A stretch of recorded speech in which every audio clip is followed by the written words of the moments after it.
and sustainability are unfolding every day. And today, we take you to some of them. From Incheon Port's smart low-carbon logistics to a family business in Melbourne deepening ties across the Pacific, to Indonesia's Jakarta-Bandung high-speed railway brings cities and people closer, and even as far as Chile's vineyards, where free trade agreements are helping wines reach more tables. These are just a few examples of how economies are working together for shared progress. So let's begin at Incheon Port, Asia's vital shipping gateway, where smart cranes and digital logistics systems are helping ships go greener and faster, a vivid example of innovation driving sustainable trade. My colleague Zhang Can is at the port right now to show how South Korea and China are working together to keep the region's trade heartbeat strong. Zhang Can, over to you. Hello and welcome to China Xinhua News live broadcast across several APEC economies, just ahead of the 2025 APEC meeting. We're coming to you live from Incheon Port, South Korea, one of the busiest crossroads of the entire Asia-Pacific region. And right behind me, you can already feel the pulse of this gateway in motion. The cranes, the ships, the containers, and the constant rhythm of trade and travel. To many of our audiences, Incheon Port isn't just any port, but South Korea's traditional link to China and a vital hub connecting ideas, goods, and people across the region. So in today's live broadcast, we will show you vividly how this port and any other port, just like any other ports in the Asia-Pacific region, will keep our region's heartbeat strong.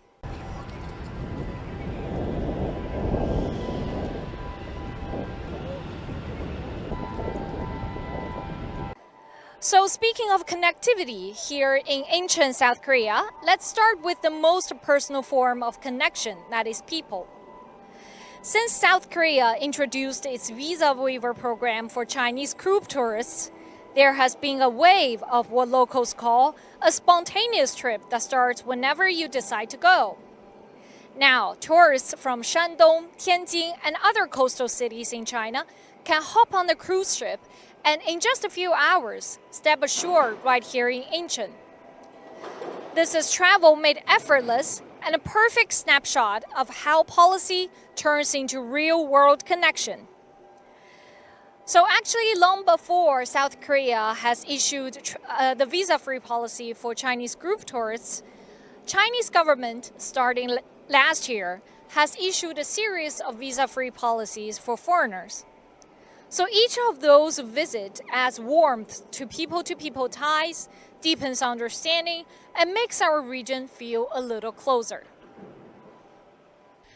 All right, so as this vessel is loading and reloading here in the port, we would like to know about this ship. Where did it come from? So I'm very honored to be joined by Mr. Nam Sung-ki from this terminal, from the Sungkwang Newport Container Terminal right now. So Manager Nam, welcome to our show. So I would like to know, where did this ship come from?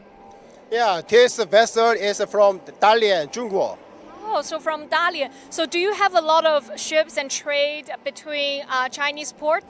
Yeah, exactly. Because the throughput volume of Incheon Port accounts for 60% from China. Oh, well, that's a very big. Second biggest country is Vietnam. Oh. And third biggest country is Thailand. Oh, wow, that's incredible because these are all APEC countries. Exactly. Yes. So what are other ships arriving here at the port today? Okay, let me explain. After this vessel, the biggest vessel will call at this SNCT this 5 p.m. today. Oh, so where did that vessel? Where will that vessel come from?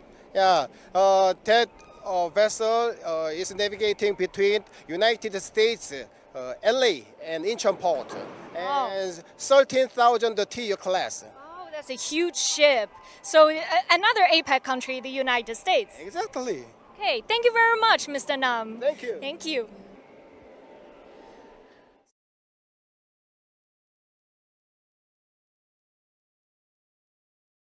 So from the excitement of tourists stepping ashore, to the non-stop rhythm of global trade, then to the sound of electric machines that shaping a cleaner future, Incheonport truly captures the pulse of Asia-Pacific connectivity.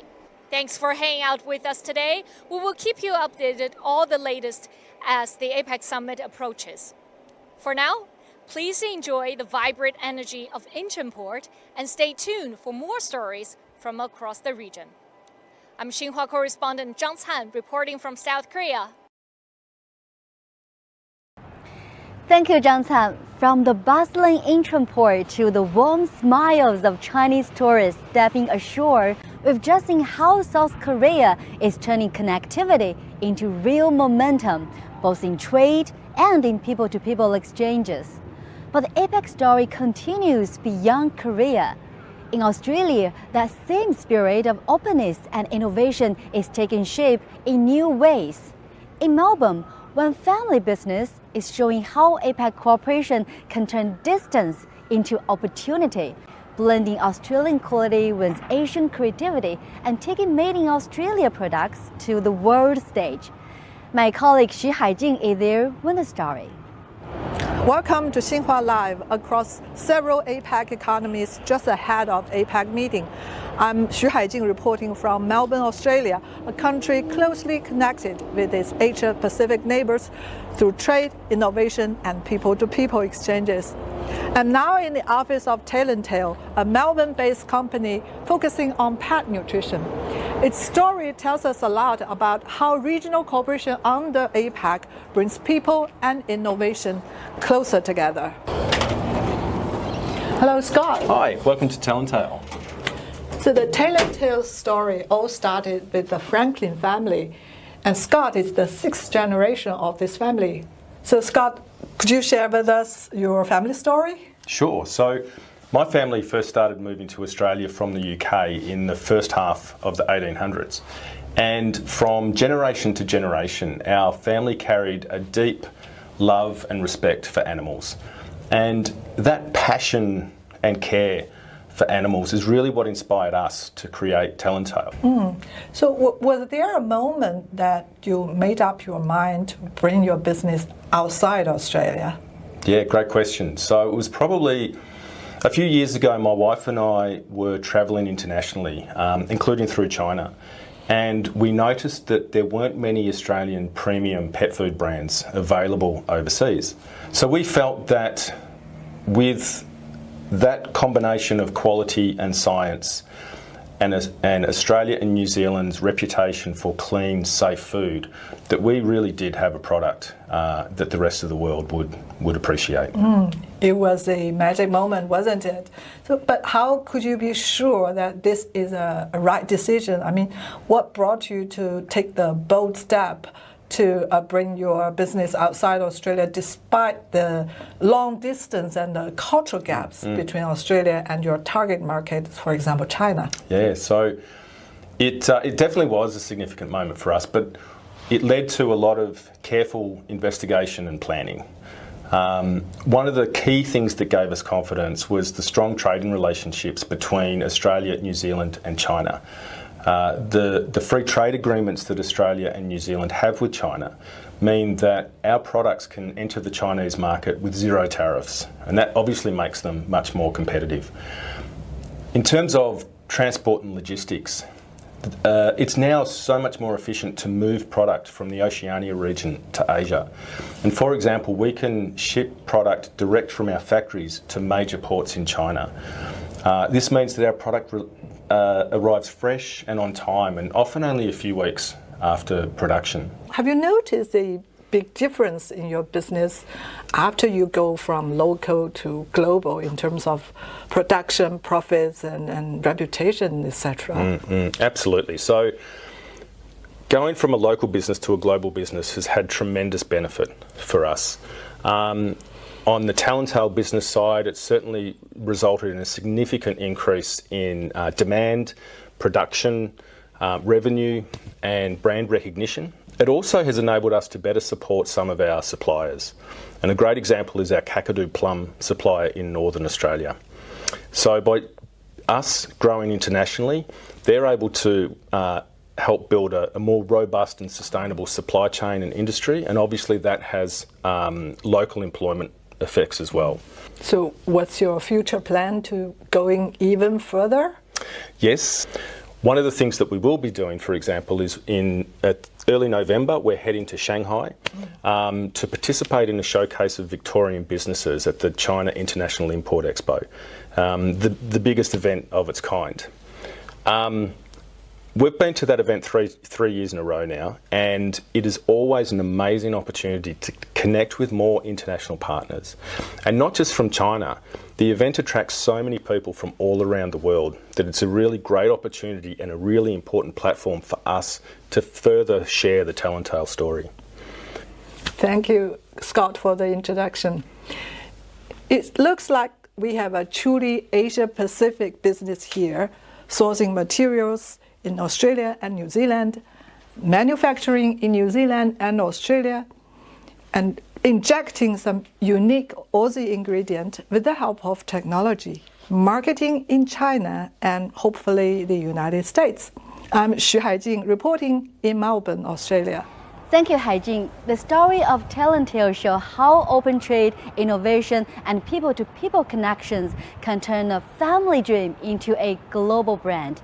And now Telltale will soon take that story to China for the third year in a row to the upcoming China Import Expo in Shanghai.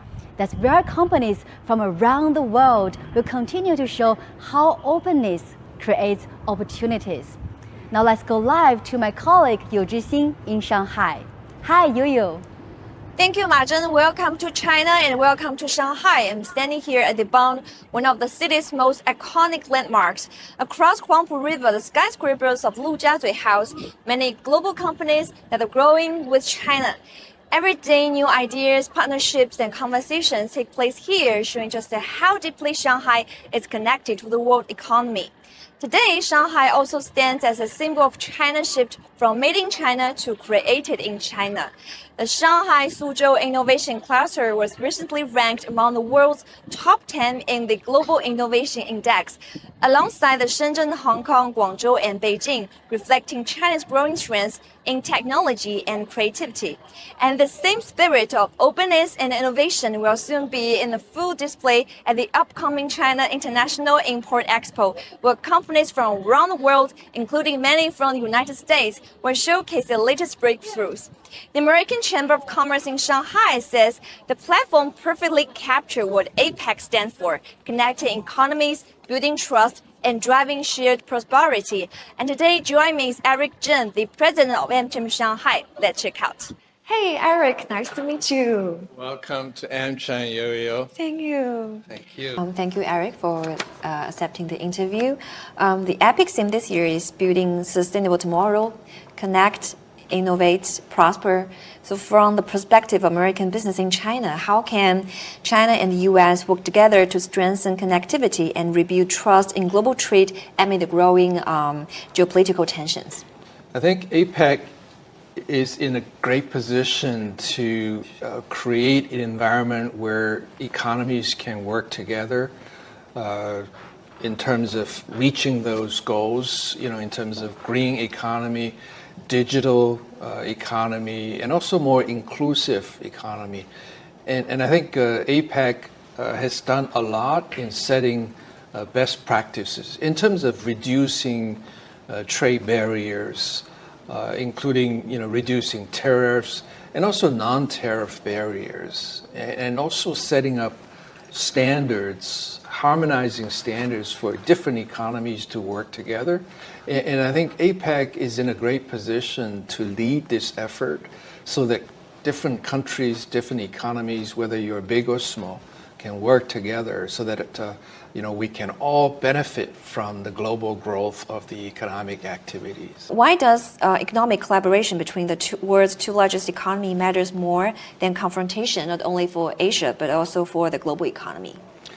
Well, obviously, we're talking about the two largest economies in the world. Despite their differences in terms of the development models, there will be no winners in a trade war.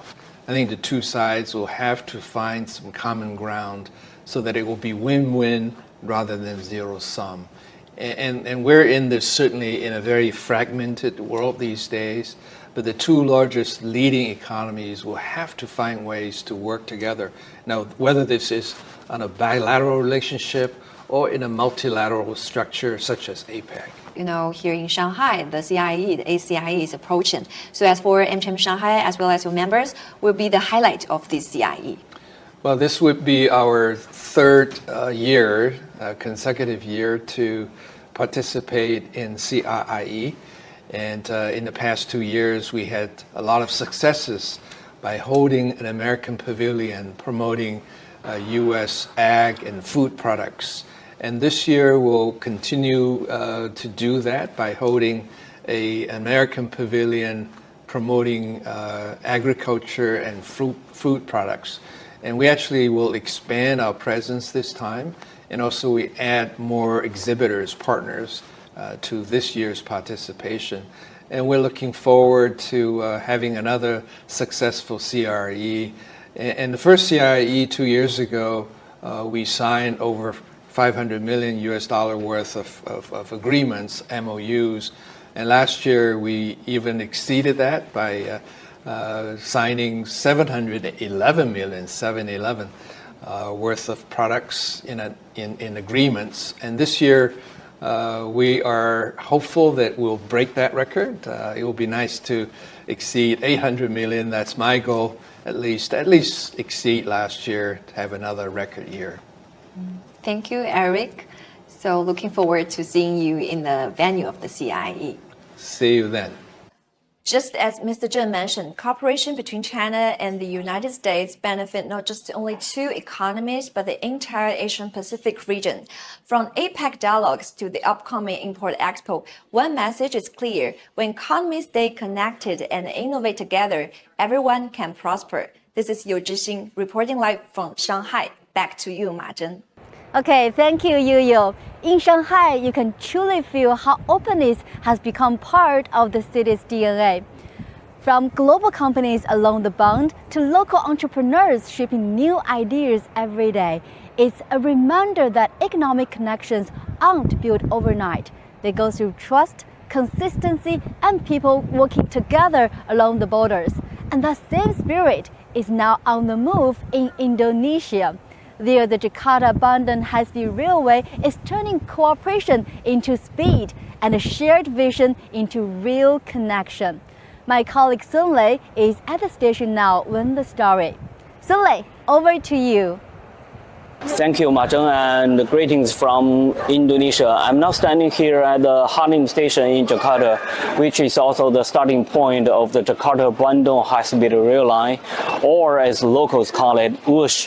Whoosh not only means the sound of the fastest speed the train travels at, it also represents time-saving, optimal operation, and outstanding system in local language, because it is a way, that's how the people see this way of transportation. And it's Southeast Asia's first high-speed rail line, and families, business people, and students will depart from here to go to Bandung. It's kind of a habit. It's kind of a habit for Jakartans to go to Bandung for sightseeing and attractions, because Bandung is also one of the largest cities in Indonesia. It boasts many tourist spots and business activities and attractions, and also for Bandung people to go to Jakarta for business activities, shopping malls, and enjoyment, because Indonesia's political and business center is Jakarta. Let's go to take the train. Two cities is only some 140 kilometers apart, and it used to take 3 to 4 hours to drive or to take the traditional train from one city to another. But now with the help of Whoosh or Jakarta-Bandung high-speed rail, it takes only about 46 minutes to travel between the cities. Since Wush opened 2 years ago, the high-speed rail line built through China-Indonesia cooperation has carried over 12 million passengers, with ridership continuing to rise. Now let's board the train.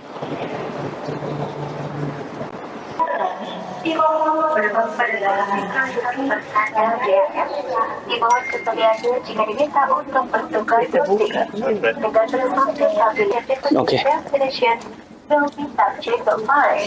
Cut.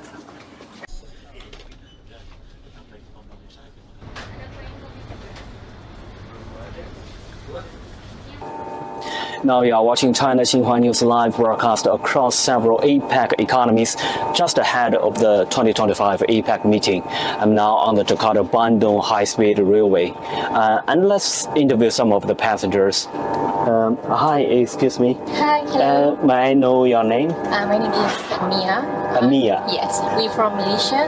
Malaysia? Yes. Oh, you come from Malaysia? Yeah, we come from Malaysia. Yeah, this is our first time to take the train? Yeah, this is our first time having here and use the bush transportation. And I think it's very good for us and get easy to go to Bandung and not take too long for arrive in Bandung. So we choose for bush to get the experience, and we can see the view as well. And I think it's good. Thank you, Miss. Thank you. And have a nice trip. Yeah, you too. Across Indonesia and even Southeast Asia, passengers like them say the high-speed rail line has already transformed their routines, opening new opportunities for jobs, tourism, and businesses. The line has also created thousands of local jobs, boosted the service industry, and spurred new economic zones along the route.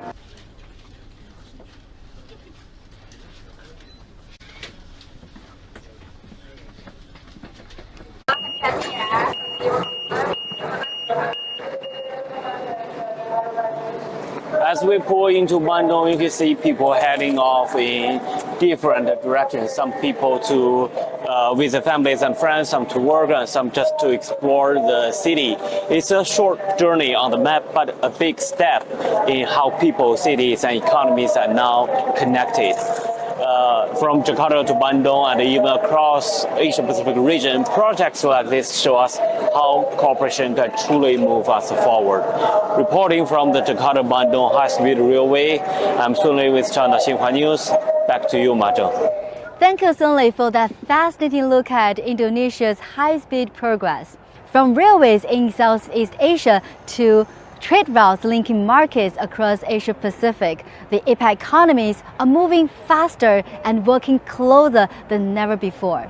Now let's turn our eyes from Asia to Latin America, where cooperation is also taking root, but not on the tracks this time, but in the vineyards. Let's now talk to our correspondent Zhu Yibo in Chile at one of the country's most famous wineries.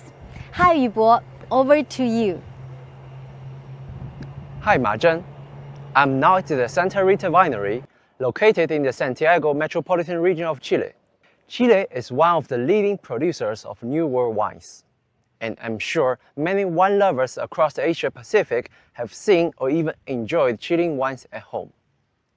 Santa Rita is one of Chile's most iconic wineries, nestled in the beautiful Maipo Valley, just a short drive from downtown Santiago. Founded back in 1880, it's a place where history and innovation come together. Santa Rita is known around the world for its elegant reds. Here, traditional winemaking methods blend with cutting-edge technology to craft wines that capture the soul of Chile's land and climate. In recent years, free trade agreements and closer economic ties among Asia-Pacific countries have helped Chilean wines to open new markets, allowing them to reach millions of new customers. For example, China and Chile signed their free trade agreements in 2005. Tariffs on Chilean wines have gradually been reduced to zero, giving a major boost to exports. Today, Chilean wines are not only popular in China, but also in many other economies across the Asia-Pacific region. As you can see, I have this glass of beautiful Chilean wine in my hand. It smells really good. I think that explains why it can be so popular in Asia Pacific. The thriving wine exports are a good example of how regional trade is flourishing across the Asia Pacific. Chile and China are both strong supporters of multilateralism and free trade under the APEC framework. Besides wine exports, another concrete example is the Chancay port in Peru. It is a landmark project under the Belt and Road Initiative jointly built by China and Peru. The port officially began operations in November last year, and I was there in Peru to witness that historic moment myself. Besides the main Chancay-Shanghai route, several branch lines have been launched connecting Panama, Chile, and other countries, directly linking Peru with the Pacific coast of South America and injecting new vitality to economic growth across Asia Pacific. I strongly believe that at this year's APEC Economic Leaders Meeting, China will bring forward more initiatives to promote trade and investment facilitation, adding fresh momentum to the region's shared development. This is Zhu Yubo reporting from Santiago, Chile. Back to you, Ma Zhen. Cheers! Cheers, Yibo! From the vineyards of Chile to the shores of Asia, the spirit of cooperation continues to flow across the Pacific. As Asia-Pacific economies deepen their partnerships, a new wave of green transformation is taking shape, turning shared vision into shared action. And in Vietnam, an offshore wind power project built by a Chinese company is turning that vision into real life. My colleague Liu Ying is on site once more. Liu Ying, please. Hello everyone, welcome to Vien Long province in southern Vietnam. Behind me, across the Atlantic Sea, stand over 30 turbines, quietly turning ocean wind into clean energy. Actually, this is the first overseas offshore wind project built by a Chinese company. It also shows how green energy can bring countries closer. Now, as APEC 2025 approaching soon in South Korea, the goal of pursuing green energy transition and sustainability has never been stronger. So today we will walk you through this project and have a look into how turbines work. And luckily today we got Mr. Pei Guoxiang, who is the site manager here, to give brief introduction to us. Yeah. So in our project, the total have the 31 wind turbines. So and then total the generated power is about the 141 MW. That's a lot. Yeah. And I see that they're really tall and high. So how big is the blades and how tall is the turbine? It's a total about the more than 100 meter. Yeah, also nearly 100 meter. Yes, because the single bar is different higher, and the motorbike is the same. Yeah, okay. Yeah. That's really gigantic. Yeah. What does it mean for other APEC countries with our successful implementation of this turbine project? Yeah, this is the first project for our company in the other country.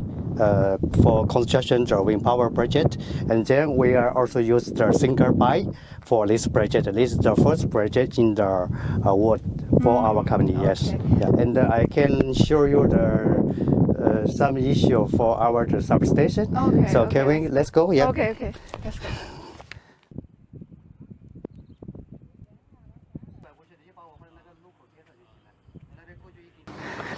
You can see this is our substation here. So and then you can see inside have a lot of the equipment inside the substation. And then we also have the one Vietnamese, the QC manager working here. So I can ask him to invite to show you the summer equipment at the substation. Thank you very much. In Vietnam, we already checked with the local team, and no have any equipment can meet the for the capacity to perform the work, and that's the reason we mobilize equipment from China and to do the work. And we also take more time to do the work because all the team we also need to mobilize from China Yeah. You mentioned that the equipment is coming from China. So Yeah. how do you feel your work together with Chinese engineering and Vietnamese engineering? Yeah. For the wind power plant project, actually, to be honest, I must be thanks the Chinese team to support us, also the local team as well during perform the work and contribute and sharing the knowledge, especially for the wind power plant technology.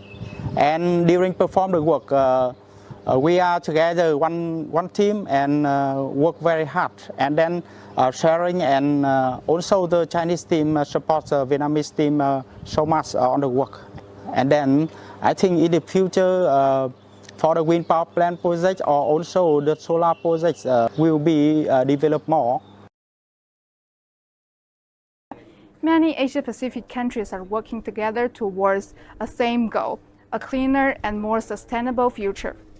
And the project shows an example of how the future can be. So this is all for today. Thank you for joining us from the shore of Vinlong. This is Liu Ying, hoping you clear skies and a beautiful tomorrow.